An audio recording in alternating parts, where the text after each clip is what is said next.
আলহামদুলিল্লাহ দর্শক, Abid agro nursery YouTube চ্যানেলের পক্ষ থেকে আপনাদেরকে জানাই স্বাগতম। দর্শক, আজকে আবিদ এগ্রো নার্সারি আধুনিক চাষাবাদ নিয়ে যে কাজগুলো করে থাকে দর্শক, তারই পরিপ্রেক্ষিতে আজকে চলে আসলাম ফরিদপুরের সদরে অবস্থিত আপনার গ্রামটা হলো কৃষি কলেজের পিছনে উজ্জ্বল ভাইয়ের এক প্রজেক্টে।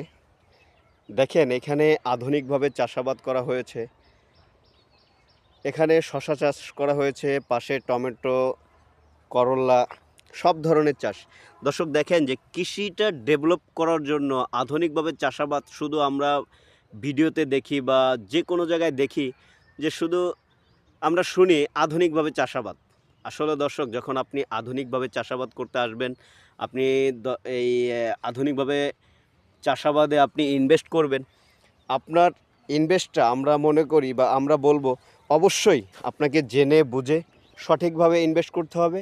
তাহলে আপনার প্রজেক্ট লস 0% দর্শক। কারণ দর্শক, আমরা সবসময় বলবো আপনি কৃষিকাজে ইনভেস্ট করবেন, অবশ্যই আপনি সুন্দরভাবে জেনে বুঝে ইনভেস্ট করবেন। কারণ আপনি যখন জেনে বুঝে ইনভেস্ট করবেন তখন আপনার কৃষিতে লস 0%। কিন্তু আপনি না জেনে মালচিং ব্যবহার করলেন, কোকোপিটের চারা ব্যবহার করলেন, লাস্টে আপনি দোষ দিবেন যে এভাবে করা যাবে না, পলিটিনে গাছ হয় না। কিন্তু দর্শক, এটা ভুল।